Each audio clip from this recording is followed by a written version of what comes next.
It's the JT the Brick Show. This is the silver and black. This is the Raiders. This is a historic franchise. This is no ordinary job. Your silver and black home to sound off for over 25 years. I don't care if I offend somebody. If it isn't right, I'm going to stop practice. We're going to do it the right way. And now, here's JT the Brick. Out of the gate, JT ready to roll today. Oh, what a day. All of it ain't good. It's not good if you're in Bristol, Connecticut today at the worldwide leader, and I don't celebrate people getting fired. Oh, boy. I believe in real karma. The karma you have by going to church, the karma you got by being good to your family and friends. Well, there's a lot of weird media karma going on today, and that's the focus of the monologue as we open up the show and get rolling today. And we're brought to you by Modelo, the fighting spirit of Modelo. Join me and raise a toast with a Modelo, proud partner of our show. We got a lot going on with Modelo, the Black Hole. Maybe a couple of watch parties, wink, wink. I was over at the Raiders today. Had a good day over at the Raiders today. Good day over at the Raiders headquarters. We got some stuff brewing because this is the relaunch of the Raiders, right? We've had a couple of them. Didn't work. None of it worked. Tried. Good men, good people tried. Didn't work. So we're going to do it again. That's all you can do in life is try again. All you can do in life when a door closes is open up the next door or kick it down and walk through it. And that's how I've lived my whole life. I wrote a book, The Handoff. My whole life is about doors that closed and I walk through the next one. You don't know what happens unless you take chances. So go do that. And there's a lot of people today looking for work, and I'm going to dive into that. We got a big show. Jeff Sherman will join us coming up next. Here about 45 minutes, the moving odds, the great sports handicapper, because we have gamblers, and I talk to a lot of them.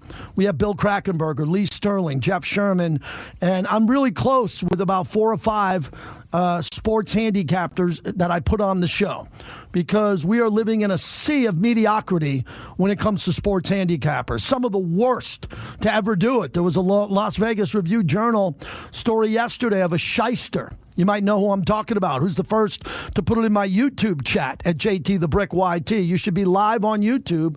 You can see me wearing this Tommy Bahama Raiders shirt, man. I feel like I just got off the beach, Connor and Maui. I mean, is this a sharp shirt here, man, from the Raiders gift shop there from Raider Image? Yeah, it's pretty on brand. It gives me that vibe. You just laid back. Yeah. I like it. Yeah, it's like well, that's why I'm taking off on Friday. Why? It's a summer. Take a day off, man. Enjoy yourself. We work really hard. But NBA player, hockey player, or an athlete, or you're an executive or a team employee of a sports team, you don't gamble, knucklehead. You don't. Now, if you got money and you don't mind getting fired, then gamble. All they're doing now is looking on these apps, all these different gambling apps, to see who's cheating, who's not supposed to gamble because they work for a pro sports organization and they signed a whole bunch of documents and there's human resources in the building, and you got stupid people who still want to place a bet and a parlay. Really? You have a gambling problem if you put gambling on sports before your job. You don't have a gambling problem if you roll into a casino with $100 and get a couple of free beers and bet $20 a game and lose a little, make a little, play a little extra with the slots. I don't care. I'm talking about degenerate gamblers who put their family, their marriage, and their jobs over placing parlays. Wow. There's a lot of people doing it. There's not as many as you think in Vegas. Here in Vegas, we have legalized sports gambling long before all these renegade apps came into play. Hey, sign up for $5 and we'll give you your 200 losses for free. That's all you see on commercials. Now you have people on SportsCenter telling, sign up for my picks. Like I know what the hell I'm talking about. And your first $200 in losses, we'll give you it back. Right? Like that works. So this thing going on in Arizona, we'll talk to Howard Balzer about it. It's a big story because I think it's a trap that's being set up, and a lot of people should be smart enough. And how about this for an A-list guest? Linda Cohn from SportsCenter, who just retired. She's launching a YouTube channel like JT the Brick YouTube, and she's here to promote it. I love Linda. She hosted more SportsCenters than anyone. Let that sink in for a moment. She hosted more SportsCenters than anyone. And she had a great career, and now she's going on to do something great. Linda will join us at 1:30, so we're excited about that. So I was at Raiders headquarters today. Everybody was excited going in there. I had to get my email turned on again. I forgot to activate it. I'm one of those bad tech guys that I don't look at my email for 8 months, and then I go in because I gave a guy a card at the bar and said, hey, he's a pretty important guy. Maybe he emailed me back. Oh, no. I haven't looked at my email, so I had to reset it. I have to do that here all the time. But if that's the worst thing you could say about me is I forget my passwords, I can live with that. So I was over at the Raiders today talking about the preseason practices, some of the live shows we're going to do, some of the YouTube shows that I'm going to be a part of this year, and some of the things that we're going to be doing home and on the road, wink, wink, this year. So really excited. Had a good morning today over in deep Henderson, talking about the upcoming season here. Rookies ready to report. I don't go crazy when rookies report until this year. Fernando! Are you kidding me? Rookie minicamp now matters. Not that it didn't matter before, but you better believe I'm on the beach one last time in Maui or in Newport when the rookies report. The majority of the rookies ain't making the team. So what do I got to see? No, this year I got to see them. Fernando's out there. Trey Zune's out there. We got some rookies who might start. Got to learn the rookies, got to learn the coaches, got to get ready for the preseason and the preseason games. So that is heating up. We got about another week.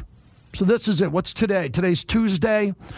By next Friday, next Thursday or Friday, we're going to step it up. We're going to step it up with new imaging, new partners, all that, and wrap up the summer.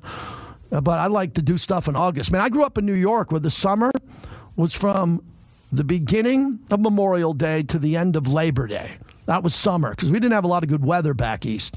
It rained a lot. We had rain-out weekends. Here in Vegas, you just got to get out of here every summer because we bake like potatoes. So hopefully we all get together, have a couple of Modelo's, and try to get through this heat. We've been very lucky with the heat. We've been very lucky, and I don't want to jinx it, but we haven't had those 113s and 115s. It is a very cool 95 degrees on the mean streets of Summerlin today. Remember, Summerlin, 20 years newer, 5 degrees cooler. The great Brady Cannon, Las Vegas golfer, told me that when I moved here. I said, where should I move? He goes, Summerlin, 5 degrees cooler, 20 years newer. And the mean streets of Summerlin as we open up the show. All right, got to be careful about this, Connor. This is going to be tough. Ryan Clark got fired yesterday from ESPN mid-show. Oh, boy. So I went on X, where a lot of cowards live and a lot of trolls live and a lot of anonymous people that don't put their face up. They have their cat. They have their cat. They don't have their face. And they attacked me all night. Why'd they attack me? I just said Ryan Clark got fired in the middle of the show. That shouldn't happen. Oh, you support this race? No, I didn't say anything. I didn't do anything wrong. I just said Ryan Clark got fired. Oh, Brick, you support that guy? No, I didn't. I never said that. I never said that. I said he got fired in between a commercial break. That is despicable. Absolutely despicable. Did he deserve to get fired? I don't know. Let's review Ryan Clark's career. Very good player at LSU. NFL standout, Super Bowl champion. Making about $2 million a year at ESPN. Won an Emmy Award. The first time NFL Live won an Emmy Award because of him. But man, he said a lot of stuff that had to do with race. Something I don't do. I don't see color. I don't see race. I don't go near that barbed wire fence. I stay away from it. I grew up in New York, so I grew up with all different races, religions, so I'm good. But when I see what happened to Ryan Clark yesterday, I'm like, man, why did he get fired? So we have some sound of why he got fired. First, the one where he goes after Peter Schrager. We have that one right in the middle of a segment. Peter Schrager, who I've known for 20 years, This is where Ryan Clark got a little bit aggressive. Which is this number one wide receiver who got one target all night, and then you got CeeDee Lamb. But that's the when was the one target? That's the target. But though. I'm saying when was the one target? I'm saying you could have it both ways. 4 seconds left in the game on 2nd and 11. It was the one target. He runs the out route. You wake up this morning saying A.J. Brown has had a better day than CeeDee Lamb. But you know what you wake up saying though? A.J. Brown's team is 1-0. Of course. Right? Like that's what I get it. But the thing is this though, and we shouldn't do this on TV, and so I apologize if people think this is rude. That's the non-player. Oh, stop! CeeDee Lamb is. Let me tell you why. I'm not saying. I'm not looking at fantasy football, Ryan. I'm not. Don't belittle me like that. I could come in and say, as 3 ex-players are saying one thing, and give an alternative perspective that maybe CeeDee Lamb did play well. And Peter, what I need for you to do is not get mad and let me finish for one. Okay, go on. It wasn't about you. It was going to be about me. Okay. All right, so that's part of Ryan Clark. A lot of people in my chat, we have a nice chat on Twitter and YouTube, are saying he's a race baiter. I don't know that at all. I don't know that, but you might think you know him. 99.2% of you never met Ryan Clark. I am not defending him. I am not a fan. I never said I was a fan. I'm not going to die on the hill for Ryan Clark. Now, a guy I die on the hill for today is Charles Davis, who was let go. Charles Davis is one of the best football analysts I've ever met. One of the greatest people I've met in media. Also today, Tom Pelissero got let go from ESPN, which now owns NFL Network. He's really Raider friendly. Tom Pelissero, whoever we had in our building over the last 10, 15 years, Tom Pelissero had some of the most accurate Raider information that you could find nationally. He got whacked today. Carl Ravitch, 33 years at ESPN, 33. He recently called the game yesterday between the Dodgers and the Phillies, or the day before. He got whacked after 33 years. He called everything, including Little League World Series. They whacked him on the road. They didn't even bring him to Bristol. He worked there 33 years. Don't you get to call into the HR office? They whacked him. A lot of people lost jobs today, man, who are really talented. Now, the other side of this equation, it becomes a little bit complicated. A lot of people say they got fired because Stephen A. Smith, my friend, who I go back with as long as anybody in media, well, he worked on the same lineup I did at Fox, and Pat McAfee, who's reportedly making $60 million. That's why these guys got fired. Because you're paying guys $50, $60 million, so you got to whack some of the guys who make $1.3 million, $2 million bucks, and even it out. Wow, that's hard to believe. I mean, ESPN's not hurting for cash. ESPN's not hurting for cash. So do you really got to ruin people's careers? There's not a lot of jobs out there. I got 3. A lot of people who troll me are like, man, I'm like, I got 3 jobs. I'm good. If I lose 2 of them, I got 1. If I lose all 3 of them, I can retire easily. I don't want to lose any of my jobs. I work my ass off to keep all 3 of my jobs. But you wake up every day knowing you're not entitled to your job. You're not entitled to your job. And I think we're living in a culture today where a lot of people think they're entitled to everything. They're entitled to their job. They're entitled for a raise. They're entitled for this much vacation. They're entitled for this much leave, whatever they want. No, you're not. Your boss can change their mind any day and you're done.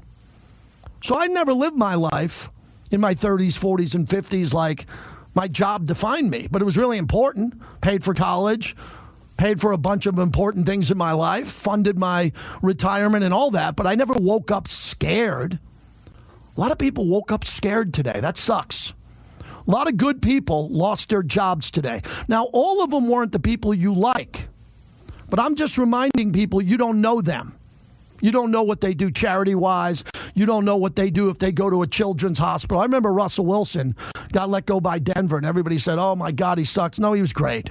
Russell Wilson's probably going to the Hall of Fame. He anonymously went to the Seattle's Children's Hospital every Thursday and sat down with kids who had cancer. Did you do that? I didn't do that. I didn't do that. And, I mean, some people are defined by their jobs. I never want to be defined by my job, nor should you. You might have a really good job, a great job that's high profile. But you don't want to be defined by it. You want to be defined by the person you are, the husband, the wife, the uncle, the aunt, the dad. That's what matters in life when we all get taken off of earth at some point. It's not about your job. But today I got to talk about this because a lot of people lost jobs in Bristol, Connecticut, or L.A. with NFL Network. And the really big thing that's happening now in this space is that there aren't a lot of jobs to replace it. Like for years of my career, young people would always come up to me and ask me because they thought my story was pretty unique. It's a unique story. I was a caller, stockbroker. I won the Jim Rome Smack Off. I've been on radio lucky for a long time. How do you do it? How do I do it? I just show up. I go to work every day, try to do my job. What advice can you give me? Well, just start for free and work and do something on the weekends. Get your name out there. Now people ask me, how do I get into radio? I say, don't. I say, go into documentaries. Go work for 30 for 30 on ESPN. Go work for Amazon Prime or Netflix in their documentary department. Go do something like that. Go work for a team. Because radio, we're lucky to have a big radio platform here, but I don't know what radio is going to look like 5 years from now. Remember the Polaroid camera?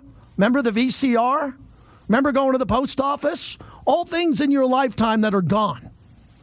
Radio's not assured to be here. That's why every day when I'm dealing with our partners, our clients, our listeners, I don't take it for granted because people are changing their habits on how they view. So the last thing I'm going to say on this topic is what bothers me, I have no problem with the big boys in media. They all deserve to be there. McAfee, Stephen A., Colin, Dan Patrick, wherever I slot myself into. You're only as good as what you're worth to the company. If you bring in money and you bring in ratings, you're going to get paid. If you don't, you're gone. But we're in a time now where we're firing Tom Pelissero. We're firing Tom Pelissero and Charles Davis. But we're keeping shows on the air that have 7 guys behind the glass with hats on backwards, talking into microphones, interrupting everybody. We're keeping those guys. But we're not keeping Carl Ravitch, who calls all these games and who's there 33 years. But we're keeping the guys who are wearing the jerseys and the hats on backwards that never started in radio, never had a shot, never did anything other than to log into their computer and act like idiots. They get to keep their job. Wow. Okay. That's different. I've never seen that before. We're going to whack the people that have been there forever and force their retirement. But the knuckleheads on the couch with the dirty sneakers trying to crack jokes, we're going to keep them on multiple cable networks. Really? That's not me being get off my lawn. That's me telling you facts.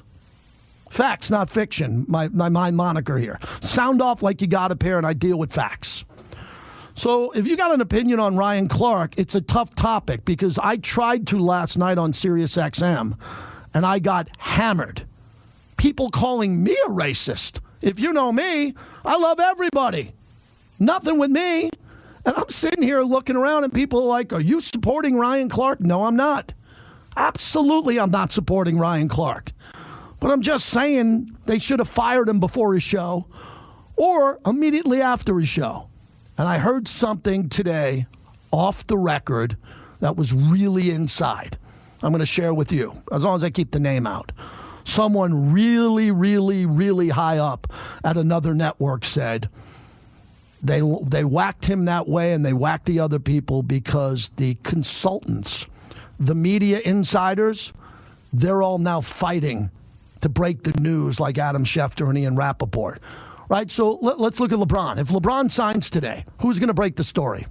Shams Charania, most likely of ESPN, or it'll be someone that they leak it to. LeBron could leak it to Rachel Nichols, probably not, or someone. And they're going to get this badge of honor that they broke the story. Well, what happened yesterday is a bunch of media critics who get off on telling you who gets fired. How would you like to have that job for a living? You have a platform, a podcast, or you have a fake consultant website, and your biggest days of your traffic all year is when you can report other people getting fired. That must be a cool job. Waking up in the morning saying, man, I hope I can break the story of Charles Davis getting fired before my counterpart at The Athletic. That must be a great way to go through life. And that's what happened today. So for Ryan Clark, the other soundbite we have, this is where I think he went off the reservation. He went off the reservation on a lot of racial topics, Charlie Kirk, other things that really got him in hot water. It did. And I'm not comfortable talking about that here. But when he talked about Brady and Peyton Manning and Drew Brees this way, check this out. Few of them. I think there's less than what you think. I think John Elway was a generational talent. I think Patrick Mahomes is a generational talent. I don't think Tom Brady, I don't think Drew Brees, I don't think Peyton Manning are generational talents. I think Andrew Luck ended up being a generational talent. I don't think there's a ton of them out there. All right, so to go on a microphone at ESPN and say Peyton Manning, Tom Brady, and Drew Brees are generational talents, oh boy. I say a lot of things where I'm probably wrong or right, but I mean that one's. Can you imagine me sitting here saying Brock Bowers isn't a generational talent? I mean, I might be a homer for Fernando Mendoza. All right, die on the hill for that. I can live with that. So today is not a good day. And as I look into this camera on YouTube, I want to say this so everybody can see me as they're listening to me on these multiple platforms. If you ever celebrate people getting fired, that is ruthless. That is bottom of the barrel ruthless. Even if you're happy they got fired and happy that they're not on the radio or they don't have a TV show, you be you. But to go on a social media platform and tell everybody your feelings and you're happy someone got fired, that is despicable and ruthless. Now, people say, JT, you're a glass house. You want Aaron Boone to get fired every day? True point. Manager of the Yankees, I want him out because I think he's a horrible manager, but he'll get another job as a manager. I don't know if a lot of the people who got fired today are going to get hired again. Who are they going to get hired by? FS1? You're going to add 4 more people with Nick Wright on the desk? Where are they going to get jobs? This is not a day of celebration, but I sense a lot of people want to talk about it. So we're packed all day. Get on in. Chris in West Oakland comes in firing as he likes to open up the show. Hello, Chris. Hi, JT. Man, a lot to talk about. I was going to talk about LeBron, but I'm going to give you 2 things real quick before that. Number one, when people ask you about radio, you say do it for free. First off, dude, you're selling yourself short. Not everybody knows your story like I do. You didn't do it for free, dude. When you started, you paid for time on the radio to get your name out there and start. So you didn't do it for free. You actually cost yourself money, which turned out to be a great investment in the long run for you. As far as ESPN and Ryan Clark, I've never been a big fan of Ryan Clark. I never bought the whole race baiting stuff. I just thought the guy fit the mold of the new ESPN. That's the buffoonish character. Guys like him, Kendrick Perkins. I think it's good you got Linda Cohn on today. Perfect example of somebody that was a reporter, read a story, reported on the news, didn't try to come up with these outrageous takes. That I think guys like Ryan Clark, just as an example, Booger McFarland, Kendrick Perkins, sit in front of a mirror and say, what can I say today to get a reaction more so than what they truly believe in? That's just my thought. But again, I don't celebrate anybody getting fired. It doesn't affect me. But again, it could be me one day. You never know. But let's move on to LeBron. Look, you asked a couple of weeks ago, called me out on the air, how I feel about LeBron going to the Warriors. I'll be the first to admit, I'm not a LeBron fan. I've respected his greatness. I don't like the way he conducts himself. He tries to control every narrative. He tries to control every franchise. Whereas Kobe, Magic, Michael, Larry Bird, those guys' careers were a byproduct of how great they were as basketball players and only wanted to be the best basketball player in the world, where I think LeBron tries to control everything. And it's time to make a damn decision already. Listen, this is the 4th or 5th time he's done this now. I will disagree with you vehemently over what you said yesterday. LeBron's earned the right. Nobody's earned the right to think they're bigger than the league, bigger than the team. Yeah, he's earned the right to wait as long as he has done. How about this? Maybe if he makes a decision 2 or 3 weeks ago, the team he's going to now has a chance to put better players around the roster, so it's the Warriors with Steph Curry, to go out and chase into the ring instead of being the guy left on the board that everybody's talking about. Now, that being said, let's talk about him coming to the Warriors. Yeah, I'll root for him simply because the Warriors have done such a piss-poor job of surrounding Steph Curry the last 4 or 5 years. Joe Lacob is turning into Jerry Jones, where he originally hired guys to run the basketball operation. Then his ego got hurt because he wasn't getting enough credit, and now he's becoming more hands-on. But the Warriors are at the point now they have to roll the dice and do something. Because if LeBron doesn't come here, then basically they've done nothing once again, and you've wasted another year at the back end of Steph Curry's prime. So I'll say this. Yes, I'll root for LeBron because I think he helps the Warriors. No, I'm not a LeBron fan, but it won't kill me as much as rooting for that jerk Chris Paul, who's always been public enemy number one for me. So while I'm not a LeBron fan, I respect his greatness, and if he puts on the Warrior uniform, I will absolutely root for him next year and hope he helps Steph win another banner. I'll talk to you later next week, man. Thanks for letting me run out Chris. Later, brother. Thanks a lot. Chris in West Oakland, longtime friend of the show, starting us off. Yeah, I'll pretty much root for anybody. I want him to do well. I've been transparent about people coming to the Raiders. I can't be perfect with everyone. If Stephon Diggs or Tyreek Hill came to the Raiders, I wouldn't hand in my resignation, even though a few trolls would love that. But I'm not thrilled with the behavior of Tyreek Hill. I do a national radio show. You think all of a sudden I'm going to be saying, oh, Tyreek Hill's a great guy? No, LeBron has done nothing wrong. LeBron has the right. He's not the GOAT. He's right behind the GOAT. If he wants to take an extra day or two, that's his right.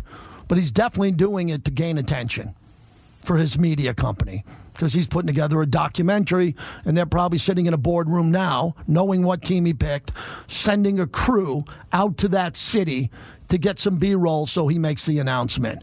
Papa Meach is up next here on the flagship Raider Nation Radio. Go ahead. Hi, JT. I'm really, I really didn't want to bring up this topic, but it's bothered me all weekend. And it's, let me tell you, some fans have not liked it, but I have very much appreciated Tom Brady coming aboard the Raiders as a minority owner. And I think he's made some phone calls. He's done everything he could to help us and take a horrible franchise as far as our record. Of course, we love the franchise through the years and made it a meaningful call that people might listen to him. And I think with his influence, he's helped us tremendously. With that said, I'm sure you're aware of the whole Fan Fest incident that happened on Friday night with him. And I see a picture of that. And I see him on the stage with that WWE guy, I don't know, Logan Paul, whatever his name was. And they're having a feud, and they're talking back and forth, and Tom just goes and just takes a flat hand and smacks the crap out of the side of his head. And then they turn around and walk off.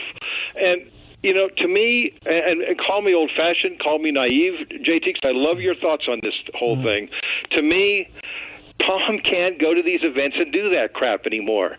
He's in the big boy leagues now. He's a part owner of the Raiders. He's the number one analyst on Fox Sports. He's worth $350 million. He doesn't have to do this stuff. And it just made me feel like I like him a lot, but I'm thinking, man, he's representing my Raiders, and he's doing this crap out in public. It just really insulted me, and I just wondered what your thoughts were about it. I appreciate the call, Bob. I don't have many opinions on that. Tom Brady is a minority owner of the team I work for, the Las Vegas Raiders. You think I'm going to comment on some fake WWE thing or anything that's scripted or not? He's got a lot of business interest. He's got a lot of jobs. He's a confidant to Mark Davis. Again, I'm not in that space. My kids are. It didn't even raise an eyebrow to me. It didn't. I mean, for those people that are keeping an eye on that, and I'm not knocking you for keeping an eye on that, that's something you're going to have to deal with. There's a lot of people in our building. Max is dropping music every other day. Albums, rap songs. There are guys doing a bunch of different things out there that are interesting and unique. And when it comes to Tom Brady, I was very aggressively talking about Tom throughout his career because I covered the tuck rule and the game and all that was there. He's a different Tom Brady now. He's part of the Raiders. He's part of the future of the Raiders. and I'm not going to really get mixed up much in his business appearances or his social media appearances. That's good. I guess that's actually how I feel about it. 702-365-9200. Jeff Sherman joining us here in a little bit as we open up the show. Flowing Tides is an unbelievable tavern group with several locations in Reno, several in Vegas. And we're going to be doing remotes. We're going to be talking about it. If you like gaming taverns, Flowing Tides, outstanding. Part of the family here, literally, at Lotus Broadcasting, and one of our proud new partners as we kick off football season.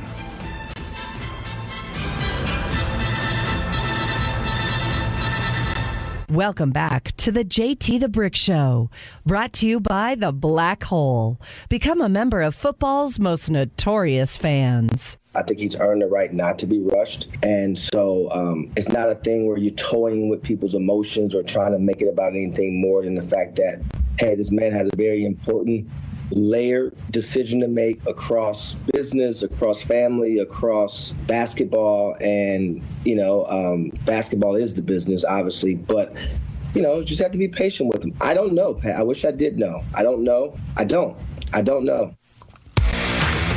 Wow, that's Rich Paul telling us he doesn't know. Really? Really? The super agent who handles LeBron doesn't know? We'll see. LeBron should be making that decision. I hope he makes it today because I got to be on the radio tonight. And Connor made a good point. Maybe he makes that about 1 o'clock Pacific time. So it gives all these television stations and cable outlets an opportunity to get it up in prime time. I don't know. I don't know exactly what would be the best time. But Shams Charania will probably break it, and he'll get the information from Rich Paul. JT, back with you. A lot of good people got let go today. Reese, who is it? Carl Ravitch, Tom Pelissero, Charles Davis, Ryan Clark yesterday, Bart Scott, Cam Newton. Cam Newton was let go today. I'm not a big Cam Newton fan, but you notice they fired Cam Newton a little bit different than Ryan Clark. Like, Cam wasn't in the middle of first take when they fired him, so he didn't get done dirty the way Ryan Clark did. Ryan Clark got done dirty, and he didn't deserve that, even if you didn't like him. They should have called him up that morning and said, hey, we want to just let you know we're not retaining you. You don't have to go on the show today. You're not going on the show today, but we wanted to let you know before you found out about it somewhere else. Because of the birth of all these media consultants, because of the birth of all the media consultants that are out there and want to break news, I'm a media consultant. I just got a business card made. I'm going to do what these guys are doing. If they can do it, I can do it better. You got to worry about the talent finding out before people in the media do. Bobby Barack at Outkick, who's been all over these firings, said one name to watch as ESPN replaces Ryan Clark on Monday Night Football is Kurt Warner, who is now an ESPN employee. Warner is currently the lead analyst on the radio broadcast for Monday Night Football, so he'd be able to do some segments live from the game.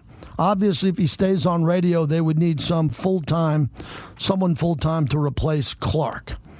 Interesting. You're not going to hire a bunch of new people. They're just going to have more people do more work. That's what I see happening. Tony V is up next. Tony, thanks for waiting. Go ahead, please. Hey, JT. How are you? Good, thank you. I want to recommend a great book that I just finished reading. Mm-hmm. Just Tackle Baby by the great number 41. Great. I'm a couple chapters in, and it's a great summer read, and Phil really appreciates that. Phil Villapiano, thank you for saying that. Yeah, he's a good friend of mine, and he sent me the book early, and every Raider fan, every football fan, everyone except the Kansas City Chief fan should get this book and order it immediately. Absolutely. Phil, I still think Phil is arguably, I don't know if he's probably the best Raider storyteller alive. I don't think there's anybody who is capable of getting behind a microphone or in front of a camera that knows more than Phil, that can tell the story with his type of energy and bravado. It's just when he's telling a story, everybody's riveted to it. Well, I've heard all of his stories firsthand, but reading this book, it's just like he's telling it to you. Awesome. And it's excellent. And I got to tell you a quick funny story that happened a week ago. It's sad, but it's funny. I had a new kid caddying for me, And we get to about the 9th hole, and he says, "Why do you have number 37 on your ball?" I said, "Well, if you guess, I'll give you an extra $100, and I give you a hint." I point to my hat, which is a Raider hat. Ooh. And without missing a beat, he says 1937, the last year the Raiders won. So... it hurt, but it was pretty funny. Wow. What do you say when someone says that? You got to take it on the chin, I guess, right? Well, I said, you're a young guy. You probably don't know this, but up until 1990, approximately, the Raiders were the winningest team in any professional sport. A lot of people forget that. Yeah, and that's really important. And thanks for the call, man. Appreciate it. And we'll keep plugging the book. Thank you for that. That's part of the Raiders' history. From 1960 to 1990, they were the winningest team, the team of the decades. That doesn't get erased. Now, for every Raider fan that's like, we haven't won in a while, you're right. We're not erasing 30 years of history because people want to get on with the future. We're going to get on with the future and hopefully win again. That's why yesterday I put out some videos and some clips on Mendoza being our savior. I'm not afraid to use that word. Our savior, it's a pretty big term in the history of the world. I'm not comparing it to religion or the economy or anything. I'm just saying for the Raiders, Mendoza has an opportunity to change it all if he lives up to the hype. And his hype's pretty high.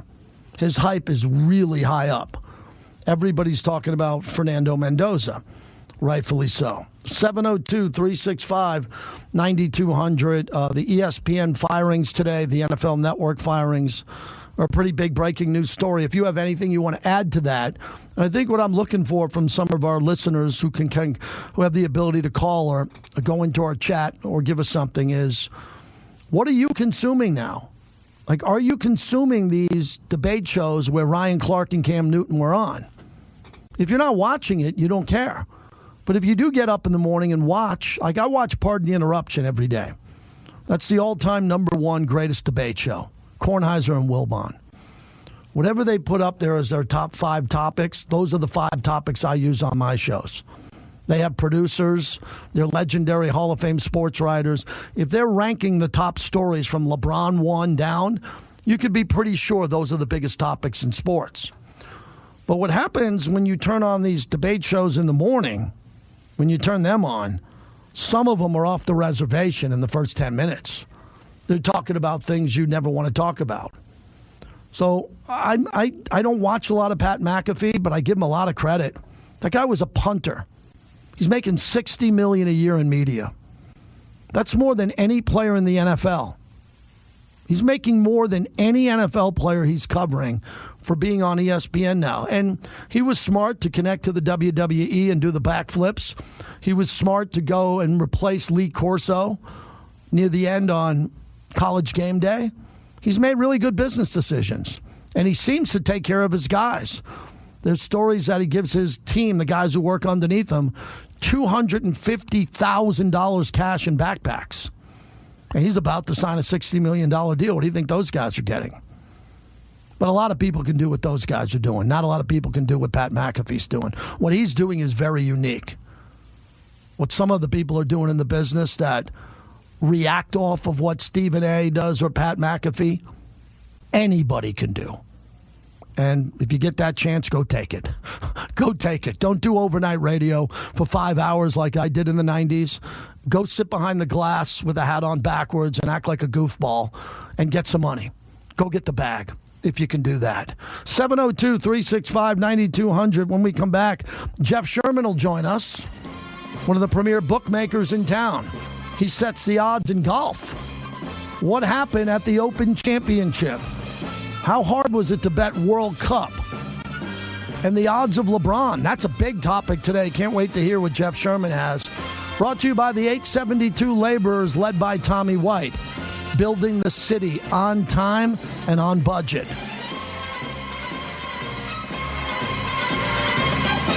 Welcome back to the JT the Brick Show, brought to you by Modelo Especial, the new #1 beer in the U.S.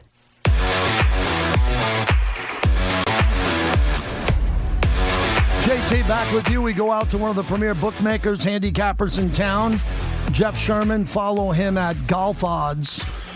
So before I get to the World Cup, Jeff, and hope you're doing well, I want to start off with the Open Championship, your specialty. I didn't see Foxy, as they say, coming down the pipe that way, but that 18th hole, the drive, the approach shot, the quick putt was magical. How difficult was that to handicap, and what was the liability like with him? Yeah, very difficult. Not many people had him. He went off 225 to 1 pre-tournament. And even after the first round and after the second round, you could have got him at 500 to 1. So not many people interested in him. A very good result for most of the books. So explain to me why, when he shot a 62, if I'm correct there, why people didn't jump in heading into the third round or follow him later and just try to get some value out of those odds. What was that about? Well, it was really his back nine on Sunday that thrust him up into the spotlight there and gave him a chance. And like you said, birding 18, which is not a birdie hole, he hit perfect shots and hit the putt. And, we were getting everything ready for a playoff in case he had missed it, but made that clutch putt and paid off a few people. Tell me about Scottie Scheffler first off. And I know he's plus 280 a favorite at the 3M Open, but I won't say a lost year. He made a lot of money. He was a runner-up. He came in third in a lot of tournaments and accumulated a lot of FedEx points. But was his problems mostly early in rounds on Thursday, Friday, or the inability to finish on Sundays? Well, we've seen him get off the poor starts in the first round, where if you bet Scheffler pre-tournament, you often found higher odds during the tournament than what you would have got. So he got off to slow starts, and then, like you said, he had some putting issues, just things that kept him at bay from not winning but finishing top 10. Handicapper bookmaker Jeff Sherman is our guest. So with Bryson DeChambeau, walk me through how the odds changed in regards to the two-stroke penalty. Obviously, Rory and a lot of other golfers weren't happy about it, but when he decided he was going to play the next round and get excited about it, and then had one blow-up hole, that triple bogey that knocked him out of the tournament, that looked like a roller coaster ride. It was, and with the penalty, I was getting the odds prepared, and he would have been about 5 to 1 going into the next round. And because of the penalty, it doubled his odds to 10 to 1. So it was an impactful one, and even after the third round, those two shots looked meaningful, but then they didn't on Sunday. But it was a lot for him to deal with, and unfortunate, because that does happen on tour, but he's on TV, so it's seen more often than not. So it's very interesting. One more golf question for you. With Bryson DeChambeau and the live golfers, Jon Rahm, Cam Smith, and the struggles that they've had, Koepka, it seems like live is going to be something with the past, not too soon. Do you feel like when these guys get back on tour full time, it's going to change everything as you handicap these golfers? They'll get better before they continue to get worse. Is that fair? Yeah, they will, because they'll have more fluidity. There's tournaments every week. Liv has a month off between some tournaments, so they get no rhythm to their game. Not much preparation as they should in competitive golf. So the top golfers, when they get back onto it and start playing with some rhythm and playing more tournaments, I think you'll see them at the top of the leaderboard more often. Jeff Sherman joins us. So what are we waiting for with LeBron, and how does that change the NBA odds? It looks like 4 teams: Golden State, Miami, Philadelphia, Cleveland. Walk me through this, where the NBA odds are and how LeBron can move the number. Yeah, with those teams specifically, the Sixers 20 to 1. I would have them going to about 14 to 1 if they added LeBron. Cleveland's 20 to 1 right now. I would say they'd be about 16. Miami's currently 25. I could see them going to 16. Golden State, they're sitting at 40. They would still be an outsider at 25, just an uphill with the top 2 teams in the West. And an outsider, Minnesota, where I don't think he's ultimately going to go, they're at 25, and I would go to 18 in that range on them. Do you expect bettors to bet as soon as that and the handle to fly quickly here? How does that typically work? We have some backstories with LeBron over the years with the decision. Can you recall that? Do you expect some big bettors to jump in instantly, and you're going to be prepared for that? Well, that's what I would expect. And my perspective on this is I don't think he's going to move the needle as much as the market reaction is going to be, because you have to anticipate the wagers coming in. So the odds adjustments that I just mentioned would be, if you didn't do anything, you would get inundated with support on it. So you move it, you're still going to see that support, but I don't think it's going to be as impactful as what the odds change will be. Wrapping it up with Jeff Sherman. Tell me about baseball now. The Dodgers' odds to win the National League and or the World Series.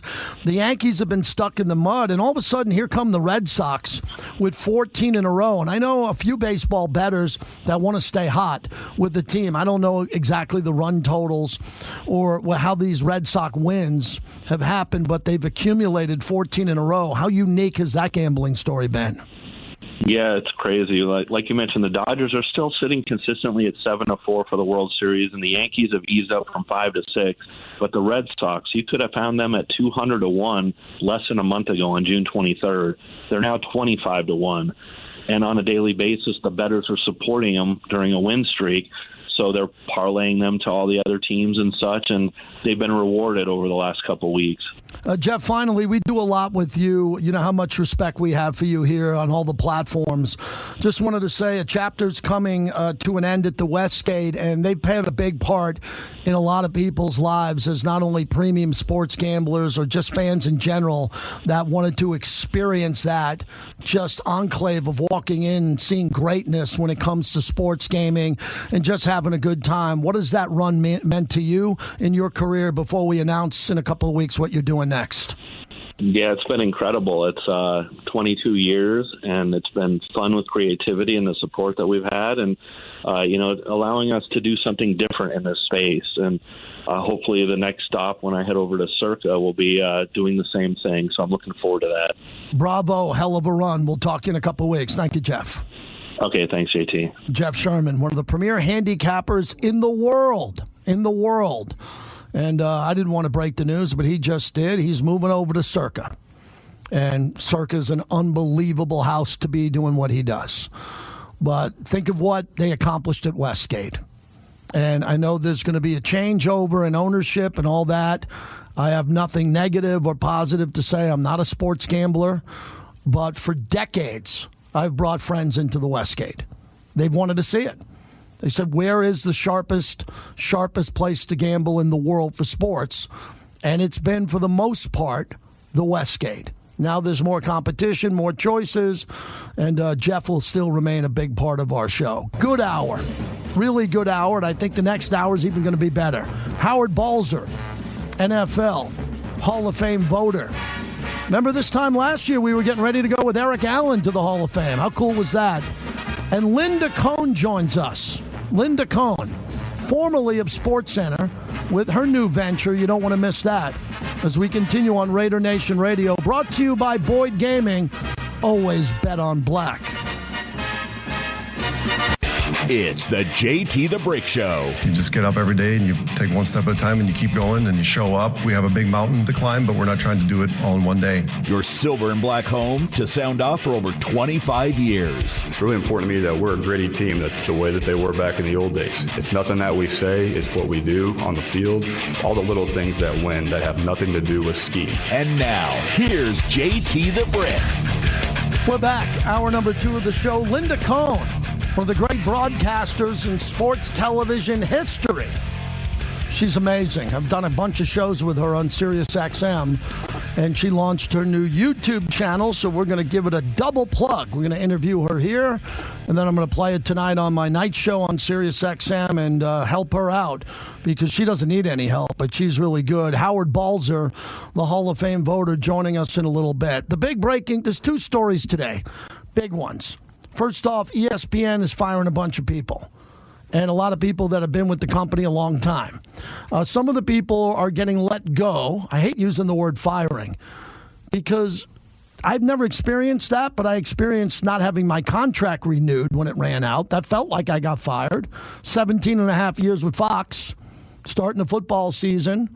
Some scoundrel behind the scenes. I had to find out. I had to find out behind the scenes because I had a loyal friend who overheard something, loyal friend who told me, and then I put together one of the greatest packages of my life getting out of there. But I had no intention of leaving. But I got 5 contracts with them. 5. So I didn't feel like there should have been a pity party. I just didn't like the way I was treated. I didn't like the way I was treated.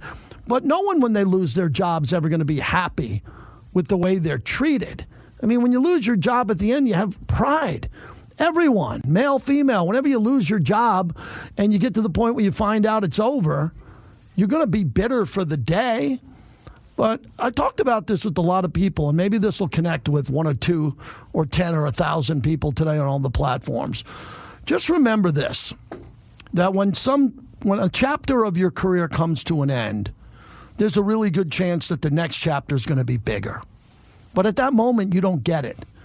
So I can't imagine what Ryan Clark's going through today. Now, you might say, who cares? He's a millionaire. No, he's a human being. Cam Newton's got, I don't know how many kids he has. A lot.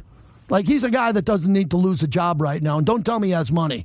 He's been funneling through money. Cash.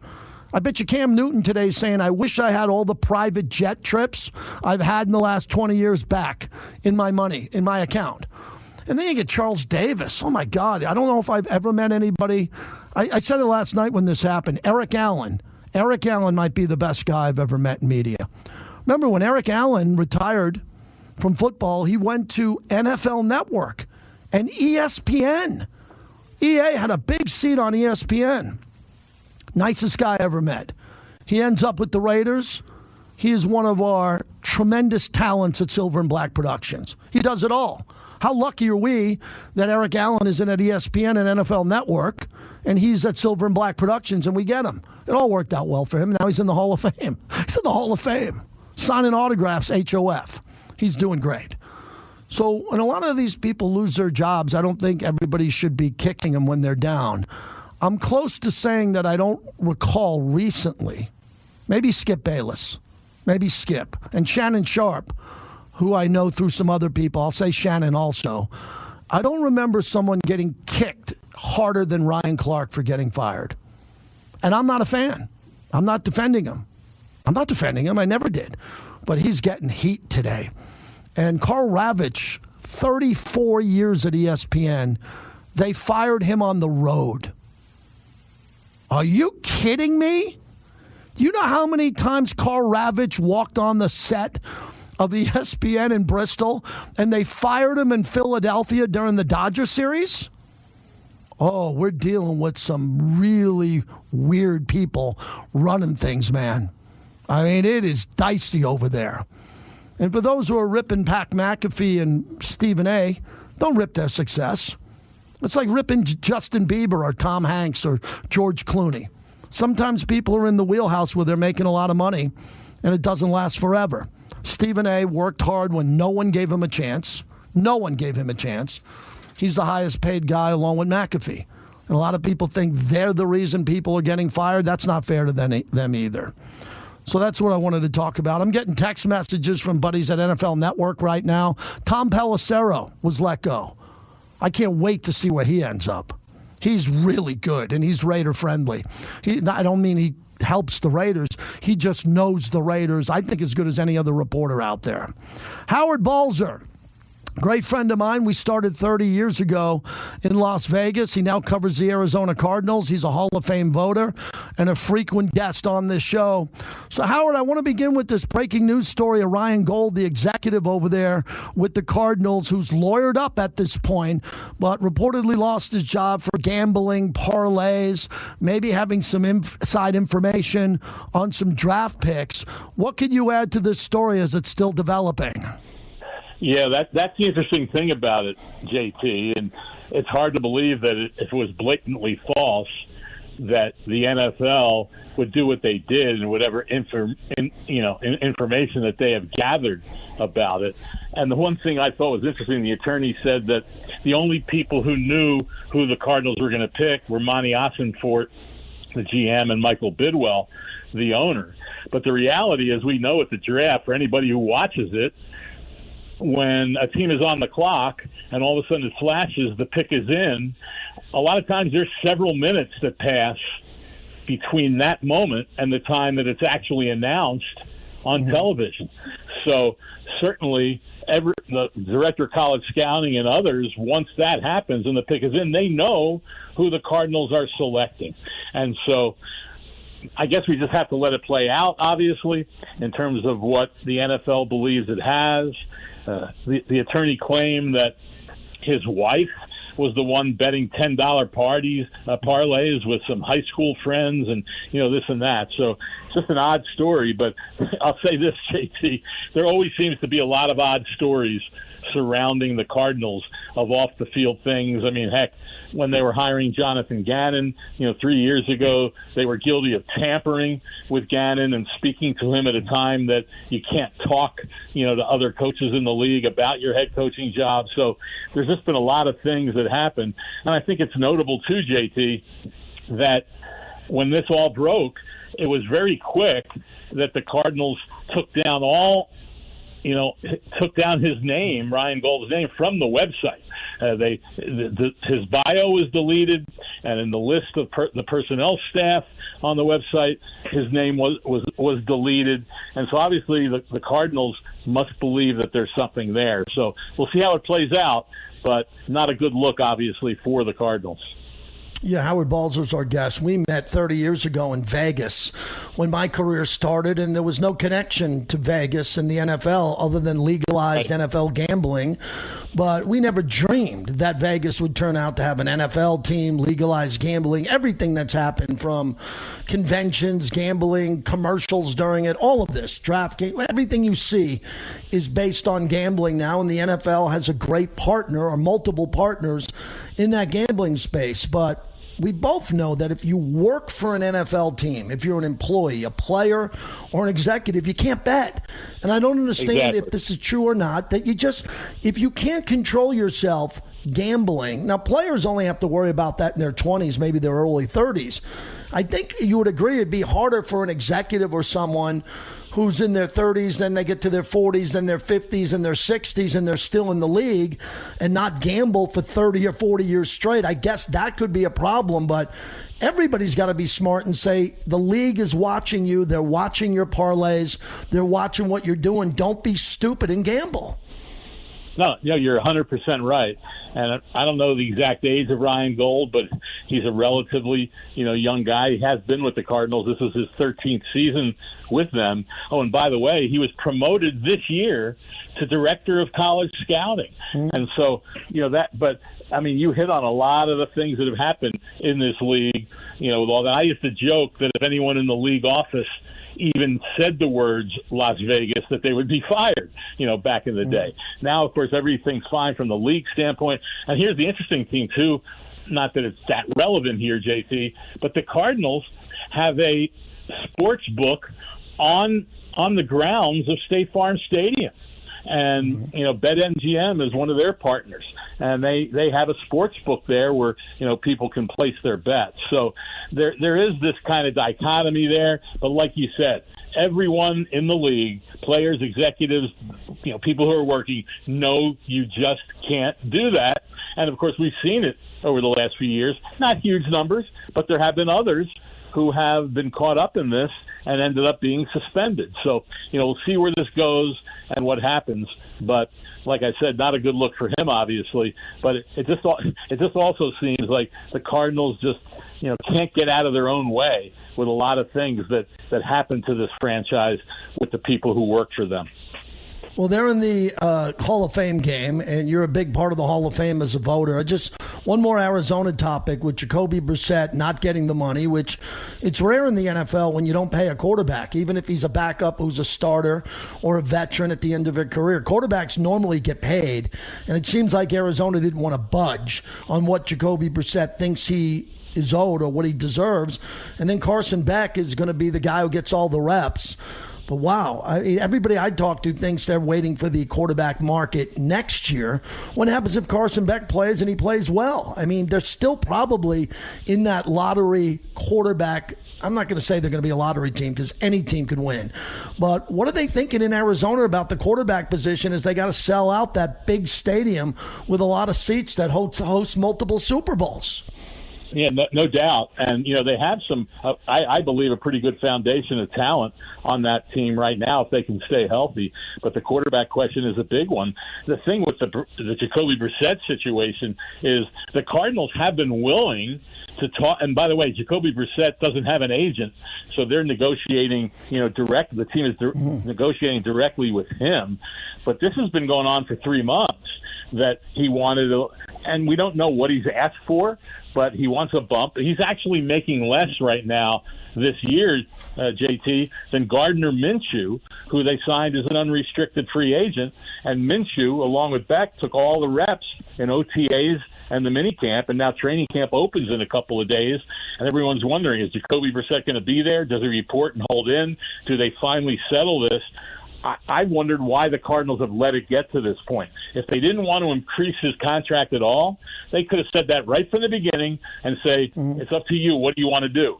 And then if he says, well, I want to go out in the open market or whatever it is, or I'll play for the contract, then you get it settled back in April. But this has lingered now, like I said, for 3 months, and you wonder if they're going to get it settled. And, I mean, it's not like Jacoby Brissett has a lot of options, out there. He signed this contract to be a backup, and that's what he expected. Became the starter last year when Kyler Murray got hurt, and was expected to be. The team told him, you're going to be the starter this year. So he said, well, I deserve a little more than $5 million as a guy who's played a long time in this league. But we don't know, where the difference of opinion is in terms of what any restructured deal should be. I still believe somehow they're going to find a way to get it done. But if this lingers in training camp and he's not practicing, not getting reps with a new offense and a new head coach, then that can serve to be a distraction for the team. So they've got to settle this one way or another, I would think, very quickly. The great Howard Balzer is our guest. So I go back to the Hall of Fame, and I've been lucky. The double-digit times I've won, it's always been for a player associated with the Raiders. Stabler, Cliff Branch, who passed away, Eric Allen last year, Tim Brown, Charles Woodson, one of my favorite events. You're a Hall of Fame voter, and you go back, and you know the level of certain classes that are getting in. I don't think this class is getting enough attention. Oh, my God. Drew Brees, Larry Fitzgerald, Adam Vinatieri, who should have been in long ago. I mean, I look at the players that are getting in. Roger Craig, who's tied so deeply to the Niners, that have a global fan base. I think this is a really good class, which Drew Brees and Larry Fitzgerald are obviously headlining it. Give me your big picture about this upcoming enshrinement week and how the fans are going to enjoy this when they get out to Canton, Ohio. I think it's going to get a lot of that notice as we get closer to it, certainly. And I think that's a part of it. I mean, you have 4 guys, as you mentioned, and, last year, Adam Vinatieri and Luke Kuechly, who were going in, were first-time eligibles last year and didn't get in. Now they're in the second year, and Drew Brees and Larry Fitzgerald in their first year. So that's another issue we can talk about another day, the recency bias that I think exists a little bit, with the voters, where you have a lot of guys that are certainly, worthy also and have been waiting and waiting and waiting, and you experienced it with Eric Allen last year, as long as he waited to be elected, enshrined in the Pro Football Hall of Fame. But you're right, it is, it's an excellent class. I don't know if the whole Bill Belichick thing has kind of affected it when he was not elected for this year. But, yeah, the level of what these players, have done is obviously, very impressive. And, you have a guy like Larry Fitzgerald and Luke Kuechly only played for one team in their careers. Adam Vinatieri split between the Patriots and Colts. And then Drew Brees, first couple of years with the Chargers, and then played all those seasons with the Saints. So it's always nice to see guys that, were pretty loyal to basically one franchise. And certainly that's Larry Fitzgerald, who played all those years here in Arizona, and will get his due in Canton in just a couple of weeks. So, but like I said, it's an excellent class, and I think people will realize that and put Bill Belichick out of their mind for a few days when everybody convenes in Canton pretty darn soon. Yeah, one follow-up on Belichick. I talked to a buddy of mine in the NFL on the Denver side, and he brought up an interesting point. This is an embarrassment that Bill Belichick wasn't a first ballot. An absolute disgrace, in my opinion. And the guys who got hurt the most by that, I think, are Tom Coughlin and Mike Shanahan. Mike Shanahan and Coughlin are not young kids, and they already should be in. They both have 2 Super Bowls. Now, I think they'll both get in, but they're getting older. They got grandkids. They're only going to be here for X amount of years. I hope they're here for another 30 or 40. But you get my point. The fact that Belichick's going to go, obviously, next year probably means that Shanahan and Coughlin are waiting 2 years. Is that fair to bring up here when you look at the line of coaches and how they take one when they maybe should have one of those classes that they let these elderly gentlemen or some of these guys in so they can enjoy their lives with their families with gold jackets? No, it's a great point. And by the way, JT, the year before, Mike Holmgren was, I shouldn't say we all, but most of us believe as selectors that it's not a good way of doing it. And like you said, it's only going to push other coaches down, down even later into the process, and that's unfortunate. And I will say this is that I don't think enough people who just believe it was a slam dunk for Bill Belichick. It's amazing how everyone forgets all the things that happened in the 8 years that he was, involved in, the cheating and the taping of signals and all those things. A lot of people say, well, how much can you really learn from that? How much does that really help? Yeah. Well, guess what? I don't believe he would have been doing it for 8 years if it wasn't helping. And so that's the one thing we'll never know. And I'll tell you, there's people back in my old town of St. Louis who believe that there was some shenanigans and definitely believe that it went on in that Super Bowl that the Patriots defeated the Rams, back 2 decades and a half ago. So I think that's something that a lot of people forgot about. It was always amazing to me that for years and years, people, not Bill Belichick, not the Patriots, they're cheaters. And then all of a sudden he doesn't go in the Hall of Fame and everybody's up in arms about it. So I think there's a little bit of, whatever the word is, I think there's a little bit of, collective amnesia there in terms of, those things that went on. And I think that was part of why he didn't get enough votes. However, I do say that if they were doing it the way they had in the past, he would be in the Hall of Fame, and that's what makes this whole new process that's gone on now for 2 years very difficult for everybody involved. Howard, last one. Any vibe on the Players Association wanting grass with all the turf that's around the league? And I'm in Vegas, and Mark Davis has a field tray. In Arizona, they have a field tray. That's very expensive, but Mr. Bidwell and Mr. Davis care about that, so they're spending extra money to roll in grass and rolling out in the desert. It's harder to grow grass in the desert last time I looked, but I also know how hard it is to grow grass back east in the swamp of New Jersey. Right. And in other places where, it's good to have turf because the field's going to hold up instead of it being torn up by week 3, and it'll never be right in the winter. Are the players going to hold the league accountable after the World Cup and the beautiful grass we saw in all these NFL stadiums to fight for grass? It's a great question. I think there's more issues to it than just a simple, let's put in grass because that's the best thing to do. I mean, they did it for the World Cup for a handful of games and for a month. Like you said, that's a lot different than playing 8, 9, 10, 11, whatever it is. And it's not only on the East in terms of growing the grass. It's what does that grass field get to be like when it gets to be November and December and the cold weather hits?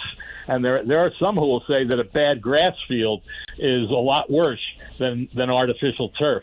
The 49ers, from what I'm told, they had to change the grass, and they're going to keep the grass now that they did that for the World Cup. But there is a lot involved. I do think that they should be talking about it a lot more, doing what they can where it makes sense in as many places as you can. I mean, heck, you got a dome in Detroit, right? I mean, how are you going to have? It'd be pretty hard to have a field move in and out there when you get into that winter weather, type of thing. So I think there's a lot more to it.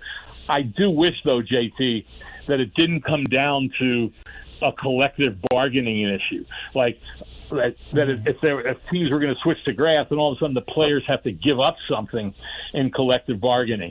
It should be just a player safety issue, and that if they believe that would help the players, then that's the best thing to do for the game and for the employees and for the amount of money that this league spends on players that are injured and don't play games or end up on injured reserve. So hopefully there's a way to settle this, and that they can, do things without the players feeling that, well, we've got to give up something to get that, because to me, it shouldn't be part of collective bargaining. Thank you, Howard. Always great talking to you, my friend. I'll see you soon. You're the best. Thanks. My pleasure, JT. Always enjoy coming on with you. Take care. Thank you, Howard Balzer. Love having him on. Really good conversation about a bunch of different topics there, from the Hall of Fame to the scenario with the Cardinals, the grass field. Mark Davis has doubled down on the grass field. That's what he always dreamed of doing. He said he likes the smell of the uniforms with the mud and what it's like to play football like that. I love it. We play in a dome stadium here, we Raider Nation. We're lucky we play in a dome with grass. That's pretty cool. You can thank Mark Davis for that and everyone behind the scenes who contributed to building that stadium. That was always part of the vision of all that. All right, Connor, we have giveaway, Summer of Fun. What do you got for me today? Yeah, we got our Summer of Fun presented by Raider Nation Radio and Terribles. It's going down whereas we celebrate the 250 years of America here. And this week, we got your chance to win a vacation to Southern California. It's going to be a Southern California theme park trip. Bunch of theme parks down there for your choice of, or you have your chance at taking the cash. That's $3,000 cash. So if you want to have your chance at going down to Southern California, get yourselves, your family over to the theme parks, have some fun as the summer's starting to cool down here towards the end, or maybe you just want that cash. You got to pay off some bills. You got to get to the casinos, whatever it may be.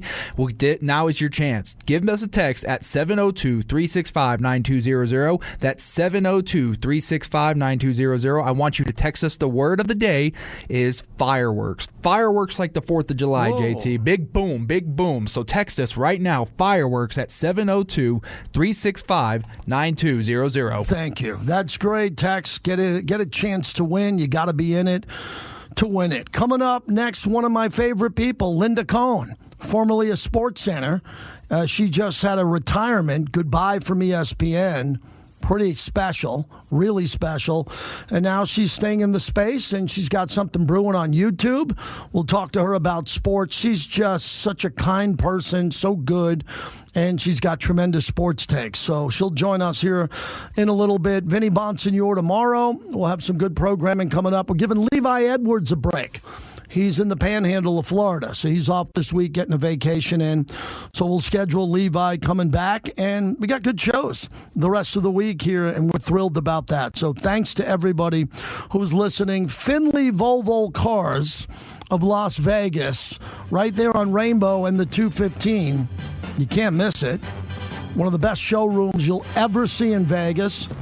All the EV vehicles, the leases, if you want to buy, Mike is waiting for you to test drive like my wife did. Blown away by how custom, the stereo, the safety of those vehicles, so important.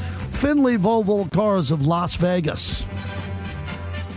Welcome back to the JT the Brick Show, brought to you by M Resort Spa and Casino, the official hotel of the Las Vegas Raiders. So let's make sure it's clear on what it is you just heard. Paul Feinbaum and Heather Dinich are there at SEC Media Days.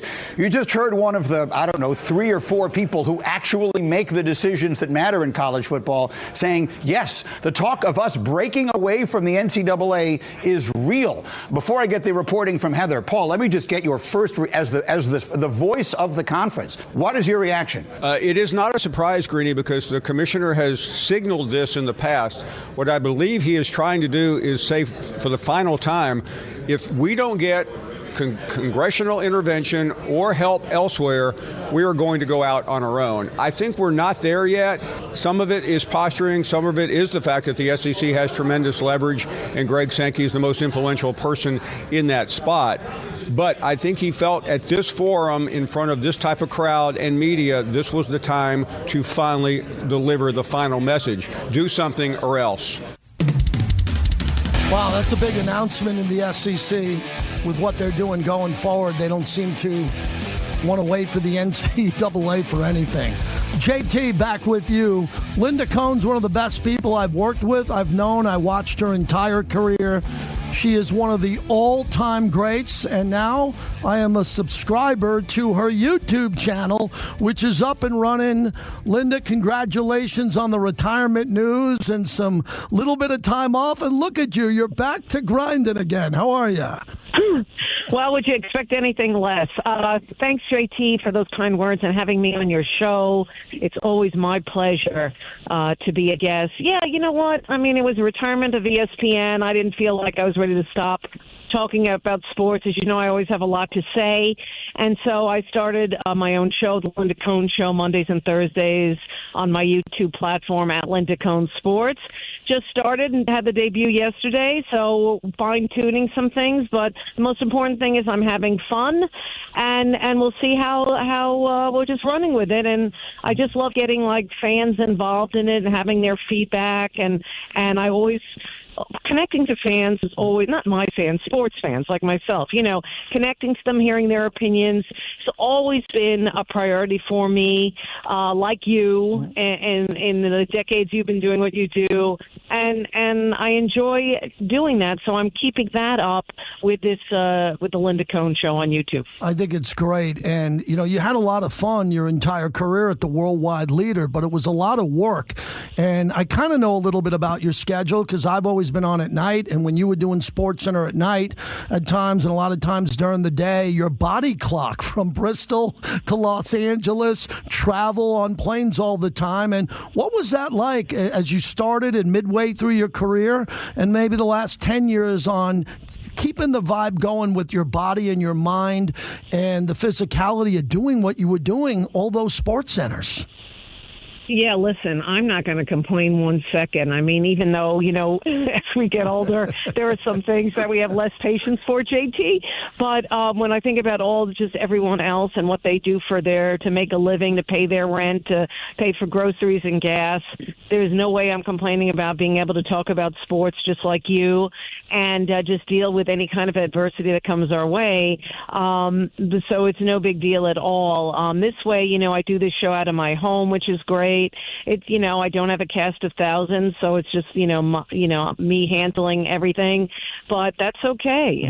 So, you know, I mean, I always talk to young people and the people that I mentor and still do, and just tell them about if they want to get into this business, that nothing is given to them on a platter, and they have to have ideas and they have to create on their own if they face adversity, and if there's some things and some days they don't want to create content or they have nothing to talk about or anything like this to keep their, you know, what they're trying to accomplish going, they have to force themselves to do things and go out of the box and get out of their element and figure things out. And I think at any age, we have to push ourselves, JT, if we choose to stay in this business. And that's exactly like I'm taking my own advice at times when I want to just sit on the couch with my dog Babs and watch Netflix. Linda Cohn is our guest. The pride of Geneseo State is interviewing the pride of Oswego. Yes, our SUNYs. Our SUNY connection. I wanted to begin with, what was the big break for you again, for our audience that doesn't know, from Seattle to Bristol to this hockey career to everything you did on SportsCenter with the most SportsCenter anchoring host positions? What was the big break when young people ask you how you got in? What would you attribute your big break that got you going? Yeah, there were several people, there were several breaks, but the breaks happened because I created them regarding where I decided to make a videotape. I was mostly doing radio at the time, but everyone was bugging me, especially relatives. When are you going to get into TV? And I felt the pressure of that, even though I enjoy doing radio, and I credit my radio work, as you know, JT, for being and having the longevity that I have had and still do in this business, because if you can master radio, you can do anything. And so, but, you know, by sending out tapes back in the day, before there was YouTube, before all this social media stuff, you had to make VHS tapes, and you literally put it in the mail, and you mail it to news directors across the country. And I just felt like Seattle was a place I wanted to live at that time. It was a long time ago, back in 1989. And it's a year later they called and hired me to be, a sports anchor, weekend sports center, weekday sports reporter. And it was fantastic, and that's where ESPN spotted me. But I created that opportunity in Seattle by just doing extra due diligence and not waiting for the phone to ring. Instead, trying to create these meetings, trying to create these conversations, and being in a room so I could impress someone. Linda, what was it like all those years, the pressure of walking into the set, driving, coming to work, and then all of a sudden there's a tragedy, an accident, or a breaking news story, and all of a sudden you're walking to that desk and you're going to be behind there and so many people are going to be watching. And how did you calm yourself or motivate yourself to get up there and deliver those breaking headlines? Because I'm sure there were nights where it wasn't that easy. There were real serious stories that you had to wrap your head around. Yeah, it was. It's kind of weird to say, but it was an adrenaline rush for me.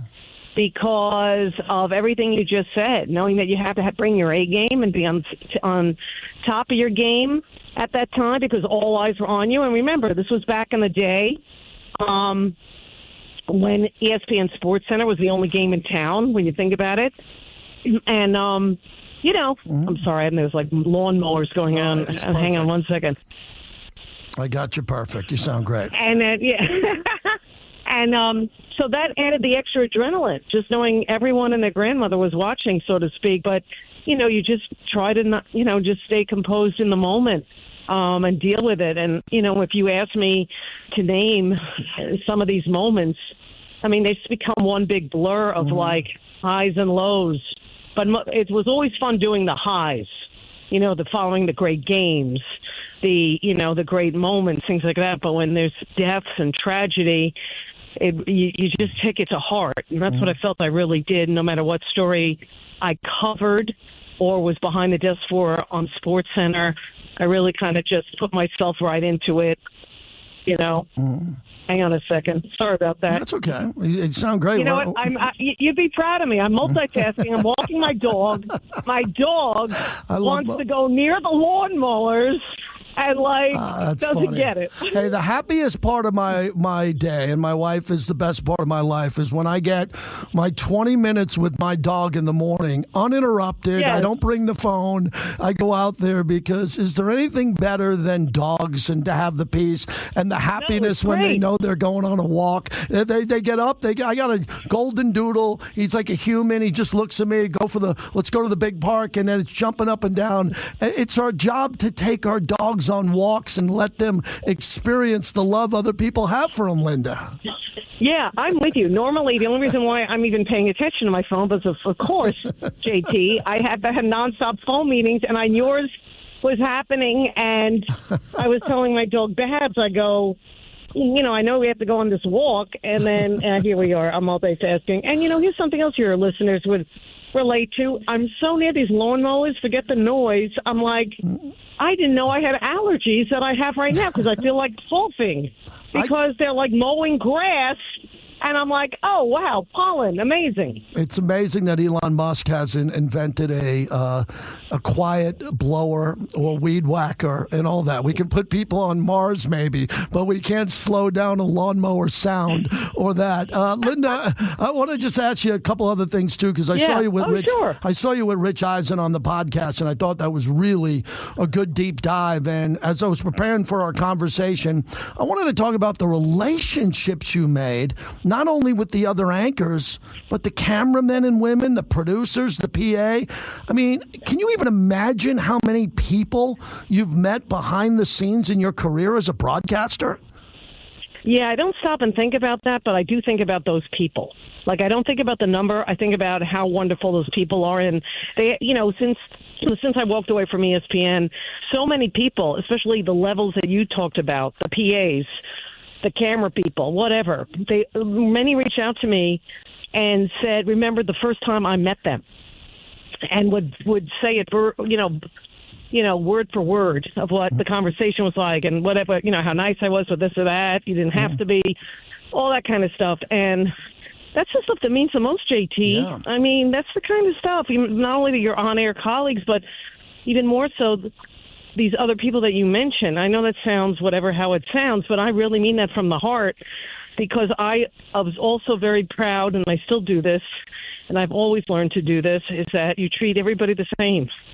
Doesn't matter if they're on TV, not on TV, whatever they do for a living, you treat them with respect and kindness. And then I saw what that meant, as I walked away from ESPN.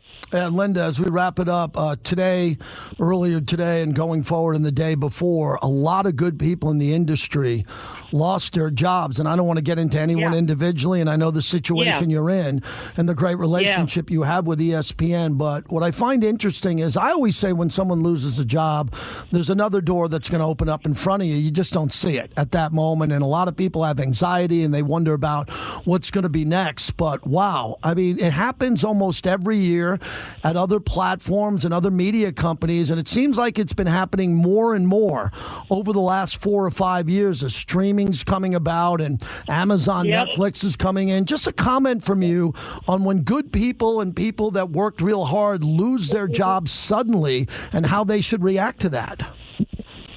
Yeah, it was really sad to see a lot of people I work with lose their jobs. Listen, the business has changed. Where the money goes has changed. Who gets the money has changed. Who is making more money that you shake your head and you're like, I don't understand why. Mm-hmm. Well, ESPN has to pay those bills for some existing talent that are there. And we have all heard and read the numbers that these people make, but it's not all that. It's buying. It's the decisions they make, to buy entities, to buy events, these kind of things because of what you said, the streaming competition. So the price tags have gone up dramatically. Jimmy Pitaro has already said he's already basically saving up for the next World Cup. Mm-hmm. ESPN and ABC wants that. So the competition. Ooh, did we lose her? Okay. We just lost her at the end. We could fix that momentarily. I'm sure she'll call back. We'll get her there. Yeah, I'm happy we're having a conversation with Linda. She's amazing, but she's walking the dog. That's part of her life. She's got weed whackers in the background, and we'll get this. I want to hear what she said there at the end because I wanted to ask that question because a lot of her colleagues got let go today. And a lot of them are good people behind the scenes. And there's more to come. And Linda's been, on a really big path throughout her life. And I just want to make sure she finishes her comment there. So Connor's going to get her back up here in a second and just dial her back up. If we can do that, we'll get her going. And she'll call back here and we'll get into it. And if you're joining us late, you know the story today. There's a lot happening on the ESPN firings and what's happened along the way today. And it's tough. And a lot of people are dancing all over these people that lost their jobs. Some people are liked more than others. But when it comes to this, I think everybody just has to take the high road in life. I think everybody should take the high road in life. And when people lose a job or lose an opportunity, step aside for a day or two and let the person deal with that. But that is not the case today. Today is the exact opposite. Today is about a lot of people that are getting raked, as we like to say. They're getting raked all over social media because of the situation of layoffs. And for McAfee and for the people that are making a lot of money there, I don't think they're to blame either. It just happens. At time to time, things happen along the way. And people get let go from jobs and they don't see it coming. And I think a lot of these big-time people over at ESPN did not see it coming. And the people at NFL Network, who saw this coming were kind of prepared for it because they knew that NFL Network along the way was going to be in a situation because they were consumed and taken over by ESPN, that they would be in that tough situation. So for Tom Pelissero and Charles Davis, two of the best people that I know, I'm really surprised by the news of them today. I didn't have on my sports layoff bingo card that we were going to see Tom Pelissero and especially Charles Davis. Ryan Clark, a lot of people understand that Ryan Clark could technically lose his job at some point, but overall, there's going to be more. Cam Newton, I don't got a lot of bad things to say about Cam Newton. I watched him play in the Super Bowl live and saw that go down, but man, there are a lot of people. Stephen A. even went on his radio show, and I come on after him on SiriusXM a couple of nights a week where he's on, which is an interesting spot for him to be. So we got Linda back here, I believe, and Linda, will just wrap it up as you were finishing your point on some of the colleagues that lost their positions with the World Cup and all that, and how you saw that. Yeah, no, I'm sorry. I don't know what happened, why we were cut off. Crazy stuff happens. But very quickly, it's like the world has changed, the business has changed, and the money is needed in other places. There's no excuses. But, the demand for, SportsCenter talent isn't there anymore because that show is not a major priority anymore. We're just talking ESPN. The priorities have changed at the worldwide leader of how they feel they can make money. And sadly, the casualties we found out are the people that were let go today. Yeah. Tell everybody where they can find you on YouTube, how many days a week, and I'll make sure everybody in my world signs up. Tell us about that. Thanks, JT. Yeah, listen, I'll tell it like it is. It's the Linda Cohn Show, YouTube, at Linda Cohn Sports. At Linda Cohn Sports. You'll see it there. Like and subscribe. Monday and Thursday I go live at 6 p.m. Eastern, 3 Pacific. But you can always catch the replay. Subscribe to the channel, Linda Cohn Sports on YouTube. JT, thank you for having me. Thank you, Linda. You mean a lot to me, and I'm so happy for your success. Good luck with this venture. I hope we're talking a lot on both platforms coming up here. Thank you. Yeah, look forward to that. Take care. Take care. Linda Cohn. That's a big-time media talent, big-time career, really nice person. Everybody, we have these YouTube channels, a lot of us. It takes a second to subscribe. All you have to do is hit the button subscribe. You don't have to give them your email address or anything. JT the Brick YT, Linda Cohn Sports. Q's coming up next. Hey, we have our YouTube channel here at Raider Nation Radio. You should be a part of that. I'll tell you what we got in store for tomorrow and the rest of the week. A lot of exciting news coming up in Raider Nation.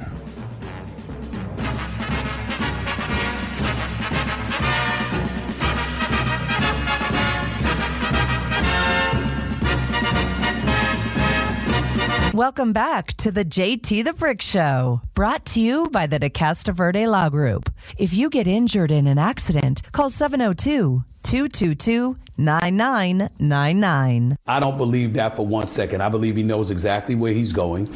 He just wanted to wait until the World Cup was over before he tells anybody. That's all. And Wendy, here's where my mindset lies. I've gone back and forth. I've vacillated back and forth because obviously he's got a home in Miami. He's got obviously a home in Akron, Ohio. But I've gone back and forth between Cleveland and Golden State for this reason. I think you go to Miami, that's about Pat Riley more so than it's about him. And even though fences have probably been mended to some degree, the bottom line is LeBron's trying to help himself, not Pat Riley. Stephen A. You know what's interesting about that, everybody? Welcome back, JT. He doesn't know. He doesn't know where LeBron's going. Shams is not out on a limb. Where are these NBA insiders who have inside information and nobody has anything on LeBron? Where's Rick Bucher? Where's Brian Windhorst? Where are they? Chris Mannix. No one has. They're guessing. This is how tight LeBron has been with Rich Paul. They know what they're doing. The GM of the team already knows he's coming. So if he's going to Cleveland, they already know. If he's going to Golden State, Joe Lacob, the owner, knows. But LeBron is insisting no one leaks it. That's how powerful LeBron is. He's basically telling you, I'll come, Pat Riley, but don't tell anybody until tomorrow or the next day. I don't know when it's going to happen. I thought it would be today. I thought LeBron would make the announcement in the 1 o'clock hour that just ended as we're wrapping up this hour, because then they can get it into the evening news. They can get it into Evening Drive. They can get it into all the shows. And I don't think they're going to do it overnight. So maybe they do it tomorrow morning, right in the beginning, like 8 in the morning, so everybody on First Take, some of the bigger shows can run with it. And then ESPN could have a full day of LeBron content. Because it's the summer. This is the deadest week of the year, period. And this is why I think LeBron's breaking news is pretty important.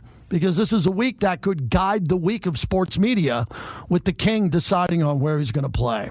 Thanks to Connor for running the show. Greatly appreciated. Wow, what a show today. Linda Cohn was fantastic. Howard Balzer, always a great guest. Jeff Sherman, in his final interview with us from the Westgate as he heads to Circa, which will be big. We'll have him on every 2 weeks during the season, and then all of our other insiders. I was over at the Raiders today. A lot of exciting news coming up in regards to what our schedule is going to be like this year. Some of the big things the Raiders are doing on YouTube, what they're going to be doing with some of the programming that I'm proud to be a part of, that Q's proud to be a part of, the combination of what we're doing here with the flagship and what we're doing at the headquarters. Really cool stuff we're excited to share with you here over the next couple of weeks. Mad Dog Sports Radio tonight, 8 to 11, and a good week the rest of the way. Have a great rest of the day, everybody.